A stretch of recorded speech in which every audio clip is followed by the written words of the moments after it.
Ikaw yung unang taong nakasundo ko sa opisina. Nung bago pa lang ako. Pero, Hindi mo naman kailangan sagutin ako ngayon eh. pero Edward, No, ayokong i-pressure mag-decide ka ngayon. Sa akin, mahalaga na nasabi ko yung totoong nararamdaman ko para sa'yo. Sana pag-isipan mo lahat ng sinabi ko sa'yo.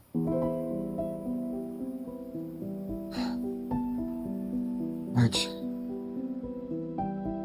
I only want what's best for you. At hindi si Paulo yun.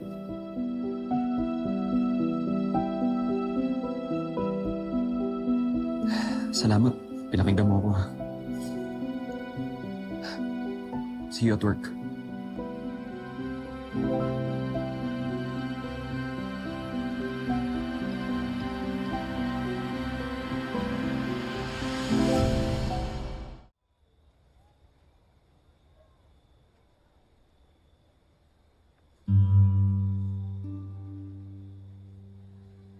Inamin niya sa akin may nangyari sa inyong dalawa sa Batangas. To tell you the truth, I felt so betrayed. Kasi alam ni Paolo na gusto kita.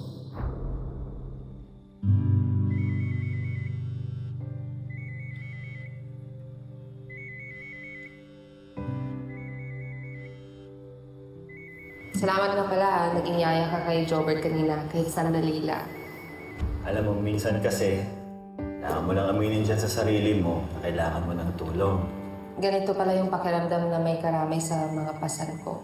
Yun yung gusto niyang ipakita sa'yo. Yun yung gusto niyang iparamdam sa'yo. Gagawin niya lahat para magustuhan mo siya. Tapos bandang dulo, wala, iwan ka lang nun. Bibitawan ka niya. Bandang dulo ko lang di masasaktan. Ganong klase siyang lalaki.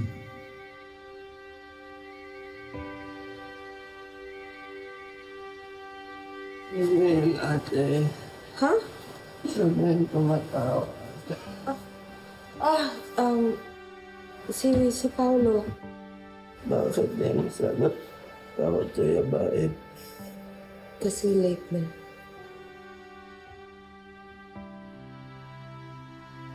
Ate? Kailan punta Kuya Bait dito sa bahay atin? Gusto Jobert Kuya Bait. Sana lagi sama natin Kuya Bait. Gusto Jobert Kuya Bait para kay ate. Kasi lang niya ate.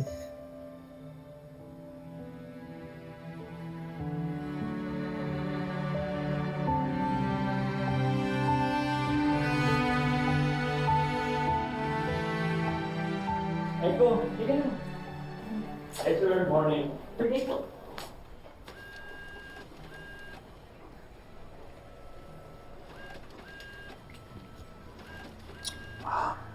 So, how was your talk with Edward? Okay naman yung pag-uusap namin. Do you want to talk about it?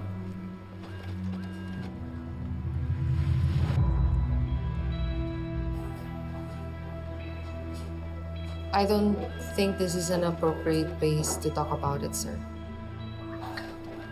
Sir. Yan ka na naman sa sir.